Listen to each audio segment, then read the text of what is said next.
Welcome, folks, to our podcast, Therapy on a Tangent. I'm Zori, with my co-host today, Natalie. Say hi, Natalie. Hi, everyone. And this is a podcast where two therapists nerd out about our geeky passions and mental health.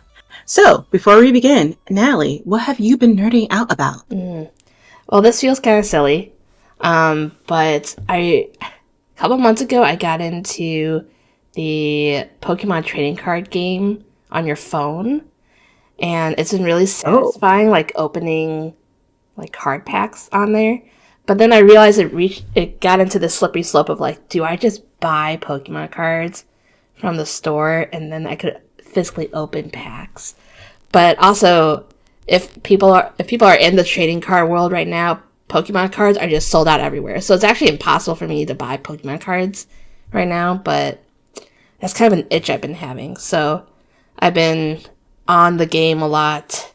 I think I was also like reliving my childhood when I was like collecting Pokemon cards, and it was cool. Except I didn't know how to actually play Pokemon the game. So now as an adult, Do you know how to play it now? I don't know, because I feel like the app isn't how it's not how you really play Pokemon the trading card games. Or it might be. I don't know. It seems too easy. Scammers. Yeah, I don't know. It's a scam. I'm not quite sure, just because I didn't actually know how to play when I was a kid, when I actually had the Pokemon cards, but it's been a lot of fun. I think it's just satisfying opening Pokemon cards and be like, oh my gosh, I got a cool, like, rare card and stuff like that. But otherwise, I don't do a whole lot with it. Yeah, I know there's people on like YouTube who will just buy packs of Pokemon cards, which is maybe why there's not so many, a shortage. And they'll just like go through the packs just looking for a rare card. Honestly, I would probably look for like a Pikachu and oh my gosh, Vulpix. Ooh. Those are two that I would want. Are those your favorite Pokemon? Yeah. My favorites growing up was like Growlithe and Arcanine, because I always wanted a dog. And my parents never let me have a dog. Those are good. Those would have been like my go-to cards that I hunt for. That's fair. I've been listening to a lot of podcasts. I mean, I've always been listening to a lot of podcasts. I mean, it would be kind of weird to have a podcast and not listen to other podcasts, or maybe I'm weird. Maybe other podcasters don't do that. But one podcast that I've been listening to a lot lately is Bisexual Killjoys. It's basically a podcast where two bi plus advocates talk about different bisexual related topics, Bailey and Jace, and I also got the opportunity to record an episode with them. So I don't know when this episode will come out. Maybe it'll come out before, maybe it'll come out afterwards, but whenever that episode with them comes out, I'll make sure to like post it on our socials. So if you want to learn more about bisexuality and how to be a bisexual killjoy, you can listen to them. But yeah, so I've been listening to a lot of their episodes. I mean, I was listening to their episodes before, but they just came out with a new season, so I've been listening to their new episodes. I guess, what does a bisexual killjoy actually mean? That's a good thing. I mean, they talk about that all in their podcast, but basically it's a person who just and of course, I'm not going to say it as eloquently as they could say it, but basically as a person who, is just a really strong advocate for bisexual people, bisexual rights, because the bisexual plus community is often called the invisible majority. And actually, a recent poll came out that said that bisexual individuals make up 56% of the lesbian, gay, and bisexual community. However, despite that, and I'm going to like my own little nerdy passion because this is what I do my research on. This is my side hustle. Despite that, bisexual plus individuals have higher rates of depression, anxiety, eating disorder symptoms, domestic violence, substance abuse use. And despite that, there's not a lot of research on bisexual or just bisexual plus people. And yet people are, and even recently I saw on one of the social media someone saying like, yeah, bisexual people have so much privilege. And I'm just like, what is your definition of privilege? Because that is not, that is not my definition of privilege. So there's a lot of stigma against the bisexual community. And essentially what Bailey and Jace, the hosts of Bisexual Killjoys, do is to they say it loud, they say it proudly, all the ways to be advocates. They don't mince meat. Yeah, that's a phrase, right? Mince meat about the need for more advocacy for people to actually do something instead of just talking about something or just thinking about doing something, but how it's important for both individuals in the heterosexual community and also the LGBTQ plus community to realize that bisexuality is not just a phase. It's not just something to seek attention, but it's something, it's a sexual identity that should have just as much value as the identities of those who identify as gay and or lesbian. So yeah, I really highly suggest checking them out. They describe Bisexual Killjoys so much better. Their mascot is a possum, Ooh. I believe. And it's low-key it's really kind of cute. So definitely highly recommend checking them out. Yeah, that's cool. So Natalie, today we're going to talk about something that I really enjoy, that I still participate in. We're talking about fanfiction today. And before we go into, our own experiences with fanfiction, just for those who've never heard of fanfiction or aren't really sure what fanfiction is, I'm just going to read off the definition from our good old friend, Wikipedia, which apparently is more truthful than ChatGPT. Shocker. So fanfiction is fiction typically written in an amateur capacity by fans as a form of fan labor, unauthorized by, but based on an existing work of fiction. The authors uses copyrighted characters, settings, or other intellectual properties from the original creators as a basis for their writing and can retain the original characters and settings, add their own, or both. Fanfiction ranges in length from a few sentences to a novel length and can be based on fictional and non-fictional media, including novels, movies, comics, television shows, musical groups, cartoons, anime, and manga, and video games. So, Allie, what has been your experiences with fanfiction? Oh man, so I haven't been in fanfiction probably in over a decade, but I was definitely very involved in fanfiction, particularly when I was in high school and in my undergraduate years in college. So my involvement was I definitely read a lot, but I also wrote a lot too. So that was the extent of my involvement. I think during that time there weren't as many fan fiction communities, and I think I was also low key embarrassed because it just wasn't something that was super popular, in my high school and stuff like that. People made fun of people who were reading fan fiction and doing fan fiction stuff like that. So there wasn't a whole lot. You mean the same high school that we went to, that we both Yes. went to? Yeah, and how often did we actually get to talk about that? Right. So I think it was I did it very low key. But I was definitely super involved. It was just something I didn't talk to a lot of people about. I think there's probably one or two friends I had in school where we actually talked about fan fiction and stuff.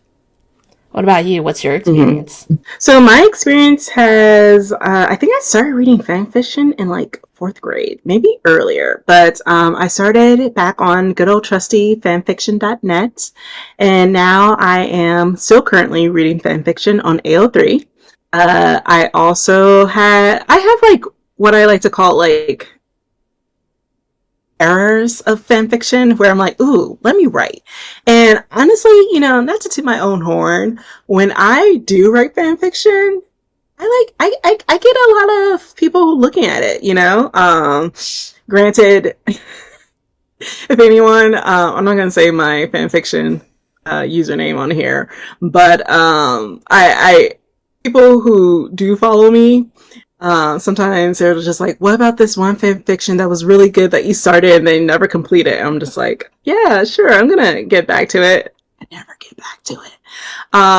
So I think the last big fandom that I was in when I was writing for was actually when we were in our master's program together, Natalie. And it was for the Descendants fandom, which for those of you who don't know, Descendants is like this movie series on Disney, where it was basically about the lives of the children of Disney's heroes and also villains, and mostly focusing on the villains. So it was like Dove Cameron as the daughter of Maleficent, Cameron Boyce, R.I.P., as the son of Cruella de Vil, Boo Boo Stewart from Twilight fame, and Twilight fame, as the son of Jafar, and I believe Sophia Carson as the daughter of the evil queen. And basically, you know, they start off bad, but then, you know, they see friendship and love and they want to be good and stuff like that. Was it the best fandom, or like, was it the best material, like the best movies? Like, you know, it was a Disney Channel original movie. So, you know, it's what you expect from a Disney Channel original movie, honestly. It's not going to win any, what is it, Oscars or whatever. Right. But honestly, it still had like a lot of really good potential. And I think it's because of that potential that, especially when the second movie came out, where my favorite character of the fandom, Uma, the daughter of Ursula, played by China McClain, came onto the scene. That's really when I started writing for it. And yeah, I got a lot of people who really liked what I was writing. Shout out to the Cawfish folks, if any of them are listening. I don't think they are, but hey friends. So yeah, I used to write for fanfiction. I still read fanfiction. I was telling Natalie before we started that I was just reading a fanfiction story earlier today. So yeah, fanfiction, though I guess at one point, similar to Natalie, maybe in high school, you know, I was like, ooh, shh, hush, hush. Now I'm just like, my students know I read fan fiction. Some of my clients know I read fan fiction. And, you know, I feel like it's similar to how we maybe felt when we were younger watching anime, you know, where it wasn't like a cool thing, but like now everyone kind of does it. So, yeah. But the reason why I wanted to talk about fan fiction today, Natalie, is because I feel like you can connect fan fiction in a lot of ways to mental health, depending on, you know, what type of stories people write or what type of stories people read.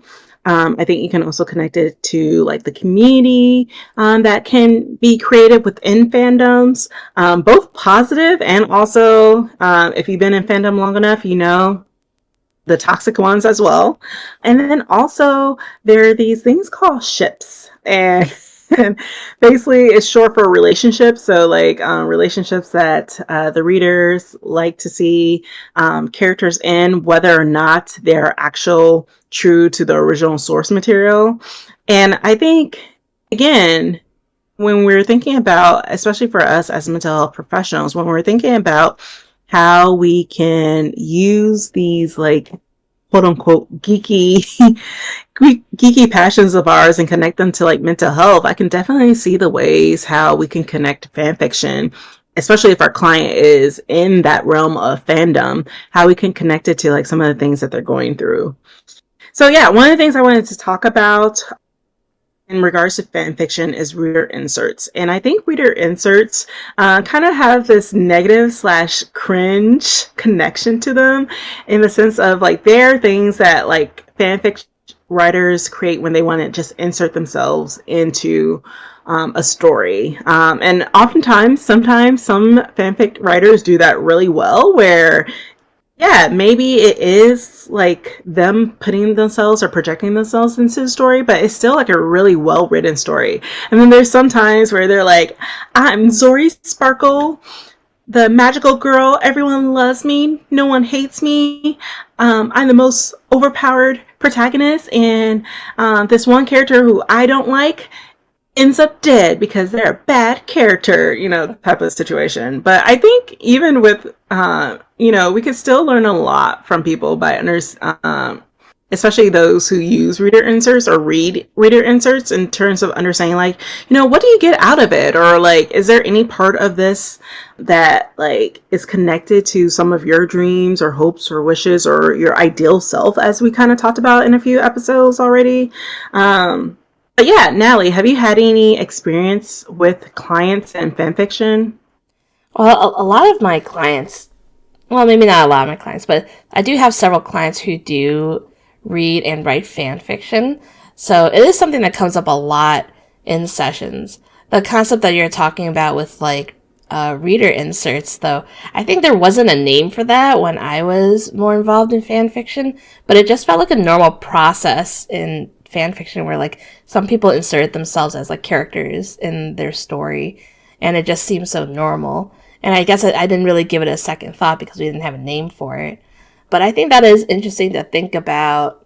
Why do we insert ourselves into like a story, or like what's going on that we want to be part of, like the life of these characters, or even be in that world. I think like when I talk with my clients about fan fiction, it seems like it's almost like they like being in a different world and being immersed in it, but then also feeling like they have the choices to decide, like, do I get to be in it? Do I not get to be in it? Some of my clients, I think they enjoy the cringe factor in some of these stories, and I'm not quite sure what that's about. If it, I don't know if there's something that's just like funny or entertaining about like how cringy it is. Does it like touch a part of ourselves that we're embarrassed about, but actually feel, fulfilled in? So I think that's such an interesting thing to think about. Just like, why does fan fiction exist in general, right? Why do we continue stories from different places? Why do we insert ourselves or not insert ourselves? So I think that's just an interesting thing to think about. Mm-hmm. Yeah. A few things that came up when you're talking. One, maybe instead of reader insert, have you heard the term Mary Sue's? No, I haven't heard that either. Oh my gosh, I'm aging myself and you're not even picking it up. I'm like a fandom auntie. But anyway, yeah, I think, and not all fan fiction is cringe. Like there are definitely some fan fiction where I'm just like, wow, like this wonderful human is giving us literary artwork for free. For free.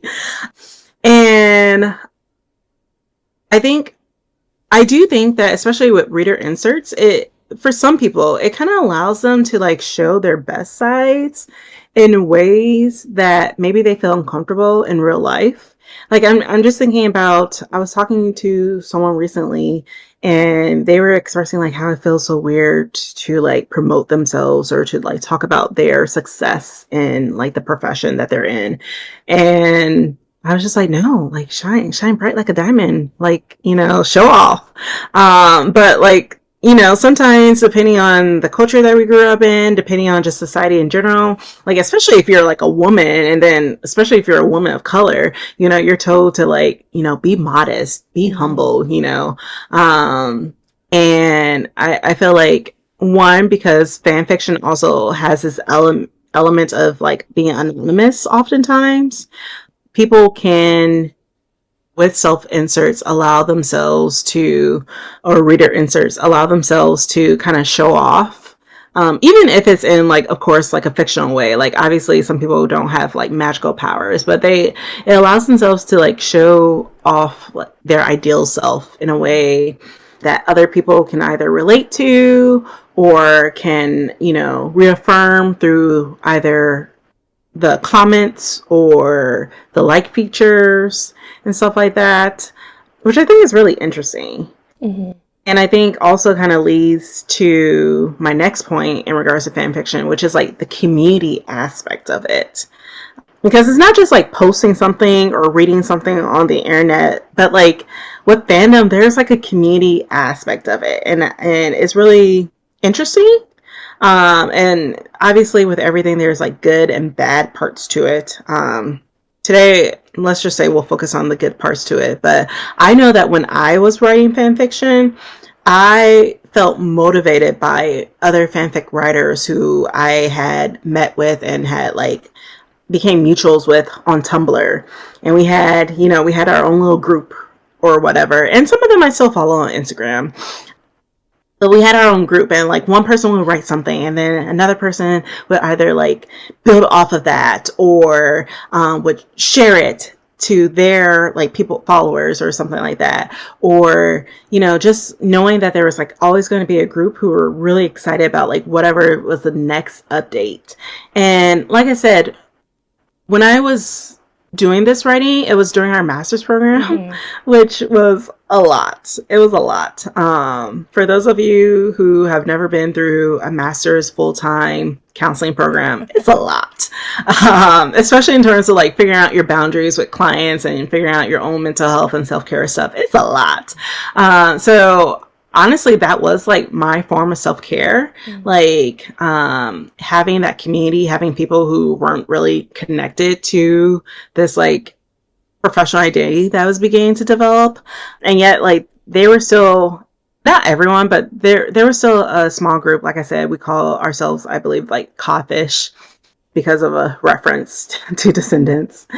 And there were some people in our group where like we celebrated each other. Like they celebrated when I graduated from our master's program. Some of them were about to go to college. Some of them got jobs and stuff like that, or just even birthdays or whatever. And yeah, though at this point in my life I don't need that community anymore, I do think fondly of that community. I do reminisce, and I do sometimes wish I still had that community, not out of like necessarily, not out of like need or anything, but just, it was just a fun community. I think those spaces are important though, to have like those fun communities that are different from just like your everyday life, that is even like probably just disconnected from the normal kinds of people that you interact with. And I can imagine that, like, I think fanfiction communities are much more different now than when like I was really deep into fanfiction, because it's the depth that you were talking about with like the fanfiction communities seems like there's so much more connectedness than maybe like 10, 15 years ago, right? And again, that dates me too, but the community for me when I was doing fanfiction was just basically my readers, right? So when I was writing, there was definitely like people that I noticed that would like always review right when like my new chapter was out, or would always like read all of my stories and things like that. And the community that was built around that was just like me sending DMs to people and being like, oh, hey, cool, thanks for following, and like, being excited about the new story or the new chapter that I wrote and stuff like that. But there wasn't actually like a community of people online to engage with about that. It was more just like these DMs of like cheering each other on. Like I would follow people who followed me, and then I would see like what are they interested in, and then kind of branched off that way. But it sounds like your experience of community now is more reminiscent of like what we see in like online communities, gaming communities, things like that. Yeah, I mean, Tumblr is the social media platform that just will not die. Like, people have tried to buy Tumblr and make it into a different thing, and they have always failed. I mean, they're still trying to do new things with Tumblr, which I'm just like, this is stupid or whatever, but like, Tumblr is like its own unique, lovable, toxic cesspool. Like, if you're going to be in the fandom community on Tumblr, you gotta be strong. Well, I'm curious about like, what do you think brings people into fan fiction? Because it's like you said, like this is something that's becoming that's been more, I don't know if it's more popular. I guess people are just more open to talking about it, right? But it's very clear that lots of people are involved in fan fiction. So like, what do you think it is that like brings people into that space? I really think it depends on like what fandom a person's coming through. So like obviously there are fandoms from like series that are really popular that are still thriving even like years after the series has ended, like Twilight. Twilight is one of those series where like there's still fan fiction being updated. Don't ask me how I know. There's also I think the community aspect, as I said before, I think there is I think I think what has really happened, or part of what has really happened, people who are our age who when we were younger who were on fan fiction, they've grown and they develop their skills more. And now fan fiction is like I said, like I mean, sometimes you'll still get some ones where you're just like, okay, baby, it's okay, keep writing. And then there's some other where it's just like, chef's kiss, give me more, please. Even though it's angst, let me suffer. um, so I think the quality has also gone up, and I think for some, and like I said, this was kind of my case for Descendants. There's some series that have just like really good plots, really compelling or initially compelling characters or like ideas or, potential. And either fanfic writers and fanfic readers see themselves in those characters and they want to see like more content about that, or there has also been on the flip side, like in the Voltron fandom though, where it started off so well and then the last season was bad. And it's thanks to the strong people, fanfic writers, who are just like, nope, we're gonna pretend like that last season of Voltron didn't happen, and this is how it actually went down, and that is how I actually believe that Voltron happened. The black appearing, or at least person of color appearing, alien princess did not die, spoilers, and the red boy and the blue boy Voltron people got together and had a really gay romance, because that is what we wanted and not whatever they gave us. But yeah, I think there's like so many different elements why people like get interested in fan fiction, and I think a lot of it depends on the person, depends on the fandom. I don't think there's necessarily one specific reason why. I don't even remember how I got into fan fiction. I think I was just interested in like an anime, and then I found it, and I was like, oh my gosh, what is this? Gosh, what is this? Feels like the start of fan fiction for a lot of people was that they were interested in something and they just didn't get enough of it, or they had unresolved feelings about the ending. And so I wonder if this is also about like that feeling of a sense of control, that like something doesn't have to end. It can continue on, and people get to choose like what kind of endings that they have to the story, or like what are the results of like a certain like ship you're saying, right? Because I think we experience, I think even with shows and like video games and things like that, we do experience a kind of grief when we get to the end of something, and then we're just like, but then what happens? There has to be like more to this, more to a life. And we don't always get that. It was just something that's completely out of our control. I can see like fan fiction as a way to like take back control of like a story that you don't feel like had a proper ending. Mm-hmm.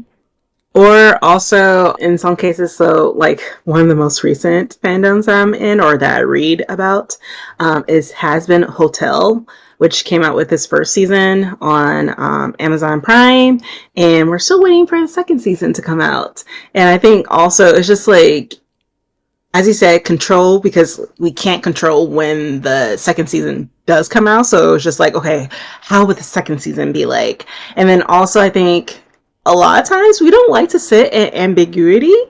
So I think sometimes, and I mean, I guess this goes back to control. I think some readers, some writers are just like, I can't wait that long for season 2. I need to know now what happens. So I'm gonna write what happens. Mm-hmm. Yeah, but no, I definitely think control is the thing. Also, and I mean, okay, I'm going to say this, and I don't know how true this is. Maybe there is studies and research on fan fiction, but I just don't know. But I also feel like fan fiction is where a lot of LGBTQ plus folks went to like explore themselves and to like explore different characters and different dynamics that they maybe didn't have room to explore before. Like, I know that there's a lot of terms in regards to like the LGBTQ plus community that I never really heard of until fan fiction. Like asexuality, like never heard of it until fan fiction. And then I like did my own little rabbit hole deep dive, and I was like, oh wow, okay. Or like BDSM. Mm-hmm. I might be exposing myself in terms of what fan fiction I read, but BDSM, didn't know about it until fan fiction either. Obviously don't follow fan fiction just for in terms of like your only knowledge about BDSM. Like, do your research, but I'm not going to go into it because my grandma listens to this podcast. But again, BDSM, didn't know about it until fan fiction. So yeah, I think fan fiction also, as you said, control, but also sometimes it's like exploring identities, playing around with identities. And I think we kind of talked about that before in like a previous episode, you know, with like video games and how role-playing games are often used as like a way sometimes for folks to explore different identities or different parts of themselves. And I think fan fiction, whether it's a self-insert or not, even if it's like just using the original characters or using original the fanfic author's original characters, I think it's about like exploring something a little bit more. Mm-hmm. And I think that's also like a very safe place again to do all that, just because, you know, I think that again the anonymity of things makes it really easy to just like try things out and see how do people receive it. And with like the communities and like how people comment, reviews, things like that, I think that helps people gauge like what are people's thoughts around like these certain ideas that people have. And I think like fan fiction is a really great way for people to have like these emotional outlets too. And so I think I can imagine that like some of the feelings that people have that they're unsure about or they don't really quite know what to make of it, they kind of inject that into a fan fiction and then see like what are readers' feedbacks or like what do people think of these themes. And then I think it helps them kind of feel more secure in their feelings when they are well received, but then it also helps them, I think, create some words around it too when they're able to like write about it some more. Yeah, I know that when I was writing fan fiction, like if I was having a tough time, which is all the time in our master's program, there was a lot of inks. I was like, oops, my hand slipped into the inks. Sorry. And then my readers would be like, this is so good, but why are we suffering? I'm just like, because I'm suffering. So here we go, inks. But I think fan fiction can do a lot. And again, you know, there's some people who just do fan fiction just because they like writing. They just like, you know, having this like fun little self-care thing, which is also totally fine as well. It doesn't have to be about control, or it doesn't have to be about like necessarily getting out some of your negative emotions. Sometimes it could just be fun, or sometimes it could be like a writing activity. I know some folks who are actual authors, like they have published books, who do fan fiction because it's just fun. Mm-hmm. And you know, some of the, well, I don't know if popular, but well-known movie series, like or book series, like 50 Shades of Grey, were actual fan fictions. Mm-hmm. 50 Shades of Grey was I believe, Twilight fan fiction that was what was called an AU, so like alternative universe. Basically, it takes characters from a source material but puts them in like a unique situation. My favorite AU is Coffee Shop AU. Still fun, but yeah, 50 Shades of Grey was a fan fiction, Twilight fan fiction initially, and then I think she just like changed the name to like get it published. There's been so many Harry Styles fan fiction from Wattpad. Oh my gosh, let's not talk about Wattpad. Well, what do you think about like when people write fan fiction around like celebrities and things like that. Like, why do you think that happens? Parasocial relationships, basically the relationships between a celebrity and their fans. And I think there are some celebrities where they kind of encourage it to a certain extent, like with boy bands, or more particularly what's coming out to my mind are like K-pop idols. So like there's so many BTS fan fiction, so many BTS. Again, don't ask me how I know that. I just know. And so many like other K-pop like Twice and TXT and stuff like that. And I think it's because especially for K-pop, and let me just stick with K-pop because I think it's easier to describe this with K-pop. K-pop, for those of you who don't know, stands for Korean pop music. So BTS, TXT, Blackpink, all those ones who are now famous in the US, those are K-pop artists. And the thing is, if you're new to K-pop, what you don't know is K-pop usually, each member of the group usually has this like persona. And this is like, sometimes the persona does align with who they are as a person, but it's like taking one element or maybe a few elements of yourself and then basically putting it on steroids. And that is the persona that is shown to your fans. So I think with K-pop, they're literally selling fiction to to their fans. Now, am I saying like the actual celebrities like don't care about their fans, blah blah blah, like they're faking it? No, I'm not saying that. But to a certain extent, through the music videos, through whatever other like sources of medias that they do, and there's some K-pop bands that have like webtoons, webcomics as well. They're selling some sort of fantasy. Usually, it's some sort of like, especially for boy K-pop fantasy groups, or sorry, especially for boy K-pop groups, they're selling the fantasy of this like ideal partner, or if not a romantic partner, an ideal like best friend, an ideal person, because usually they have like two personas. They have like this sexy persona and then they have like this cutesy persona, and it like kind of meets everyone's needs, especially like for those of us who are like romantics versus those of us who just want like really nice supportive like people in our lives. And I think going back to your original question in regards to like actual celebrities, K-pop is such a good example of that in fan fiction, because it's not the actual person, because one, we don't really know those actual people. We just know the persona that they give to us, and it's their persona that is being used in fan fiction. Now, are there people out there who actually think XYZ about like Minyugi, aka Suga, whatever? Maybe. And there are some, again, don't ask me how I know this, there are some fan fiction that do take elements of their real life and put them into the story. But again, those elements are things that the K-pop idol gives to the fans. Like, and this is like a totally different conversation in regards to the ethics of being a K-pop idol, or more so the management of K-pop idols. Like, that's a totally different thing.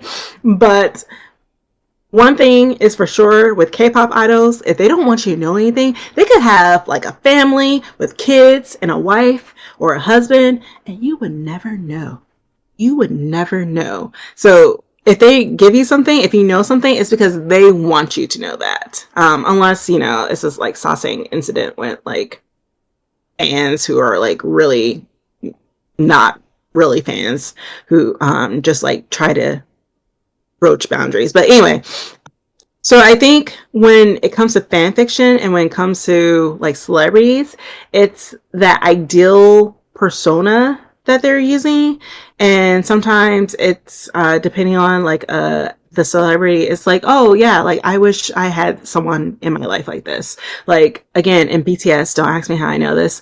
There's so many fan fictions where like the members of BTS are like taking care of people, or they're like best friends, or they're like really supportive of people. Like the main character, which again, BTS is like one of those fandoms that has a lot of self-insert, but it's usually they're doing something for the person. Now there are some fandoms or fan fictions of BTS where it's not like that, but I feel like a lot of BTS fan fiction is like this living out the fantasy that is being sold to the fans. And I think that's why I see a lot when it comes to like celebrities. I think it does like obviously cross a line when fans can't tell fiction from reality. Like, again, let's just say hypothetically, I read a lot of Min Yoongi from BTS fan fiction. Hypothetically, you know?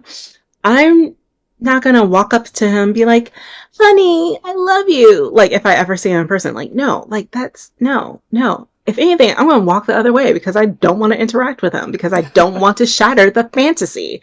But there are some people who, you know, they unfortunately, for a variety of reasons, they can't separate that. And I think that's when it gets dangerous, or like when they are using maybe information that, again, wasn't given to by the artist.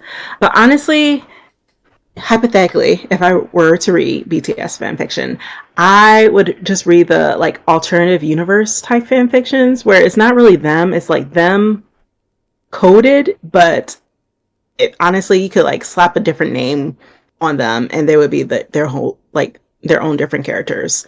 But I think a lot of it is like the fans wanting to get closer to their idols or their celebs. And again, I often see a lot more fan fiction in the fandoms where, again, the celeb is selling fantasy, which I don't think you get a lot in American, or at least with American celebs, because I don't feel like they're selling the fantasy of whoever they're playing in TV shows or in movies, but their own lives is not a fantasy.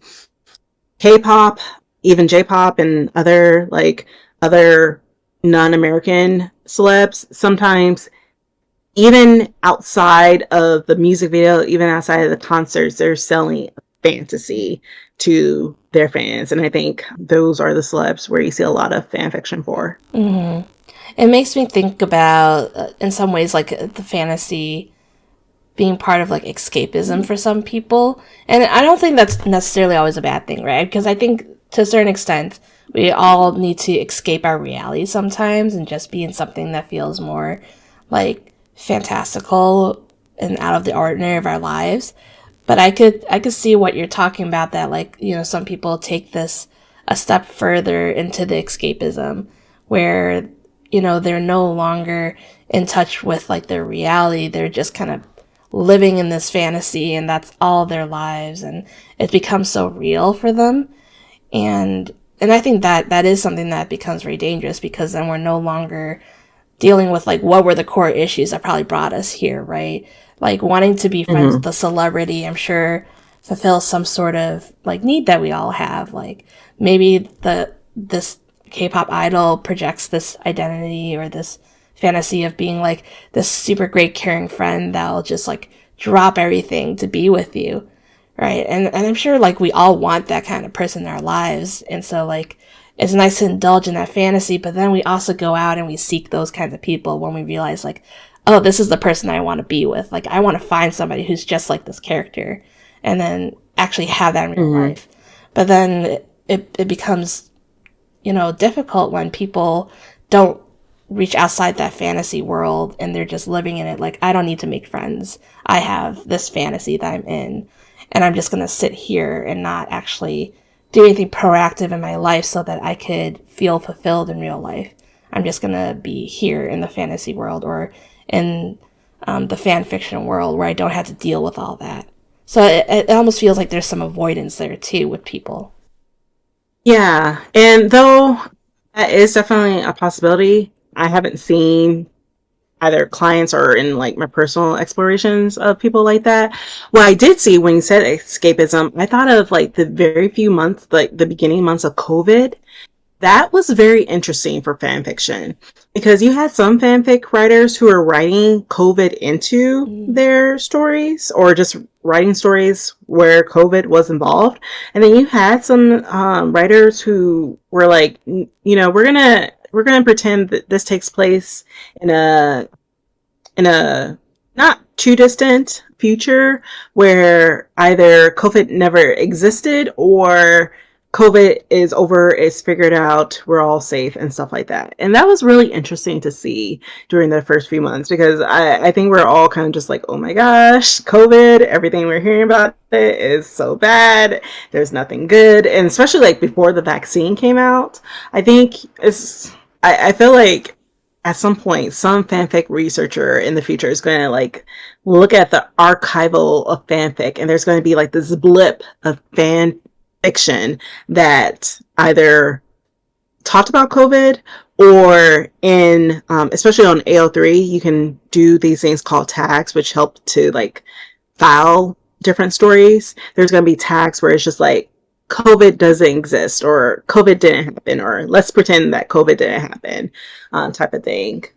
And yeah, that was definitely a form of escapism. I definitely read a few that took place either after COVID or COVID didn't happen because I was just like, I am getting enough of this in my real life. I don't need to think about this. Please don't talk about COVID in my smut. Right. And I'm wondering if that was something that provided people with like hope during that time too. Because to be able to write about like a world of like the what ifs, because I think we all have kind of those questions about like what if this like tragedy didn't happen, or what if like this big world event didn't happen, what would life be like? And I think maybe that's how a lot of people coped with COVID. Like, what would my life have been if we just kind of resumed everyday life, or like what would everybody else's life be like if we just didn't have COVID? And I think that's something that maybe is like really restorative for people too. Like, I'm thinking about narrative therapy, about how like we restory our narratives so that it doesn't feel as heavy or it doesn't feel as traumatic. And so I can imagine that people do the same thing in fan fiction, where like, yeah, sure, there's certain events that we couldn't have controlled maybe happened, but then the way that we change the way that we tell the story or we write about it or think about it, it changes our perspective on it. And so I wonder if that's what people were doing during COVID, that they were actually just trying to like restory the narrative for themselves, like during a really tough time in COVID, so that they could just kind of get through it. Like that was their little bit of hope and optimism for the future. Mm-hmm. Yeah. Especially since it was like such a worldwide thing too. I've been kind of been looking out in regards to like what's happening in the US, and you don't really see a lot, or at least in the fandoms I'm in, you don't really see a lot. You might see someone says like, hey, if you're in the US, this is hopefully a nice escapism for you, but it's never actually in the story. It's like an author note or something. But no, I think that's really important because I know that when I was writing fan fiction, I did incorporate some things like racism or discrimination into my stories because like those were things that were really prevalent to me or like really important to me. And it's funny because like someone was like, so on Tumblr there's this feature where people can anonymously ask you questions if you have that feature open. And I remember one time someone was like, would you ever write for like a white character, like one of the white characters? And I was just like, I never say never, but I'm really liking writing for this strong black woman character in Descendants, Uma. And I kind of just still want to write for her because it's really easy for me to put myself into her shoes to think about how she would react, because obviously I am not the daughter of Ursula the Sea Witch, but some of her motivations are in terms of equity, in terms of justice, are things that I could like really relate to. So I can definitely see how even I was using fan fiction as like a form of narrative therapy even before I really knew fully what narrative therapy was. Well, Natalie, thank you for, humoring me with fanfiction. Fanfiction is like, honestly, it's a really big part of my interests, of my geeky passions, and of like just things that I find joy in. So thank you so much for talking to me about it, even though you haven't been in fanfiction land in 10 years. But it was a great time in my life, though. I promise you, it was a great time. It's still a great time in my life. But yeah, so thank you. Yeah, I guess I just want to say thank you to all the fanfiction writers out there and also the readers who encourage the writers. Y'all are probably the reason why I have so much free literature to read. And also shout out to the volunteers who run the sites, like especially on AO3. Y'all are the real MVPs. But yeah, I think that's all for our episode, Natalie. So thank you everyone so much for joining us on another episode of Therapy on a Tangent. If you liked what you listened to today, please remember on Spotify and or Apple Podcasts to give us a rating and review. And if you're listening on YouTube, to like and subscribe and hit that bell button. And if there's a topic you would like to hear about in the future, either put it in the comments or email us at therapyonatangentpod@gmail.com. Again, that's therapyonatangentpod@gmail.com. And with that, I'm Zori. I'm Natalie. And stay on tangent, folks. Bye.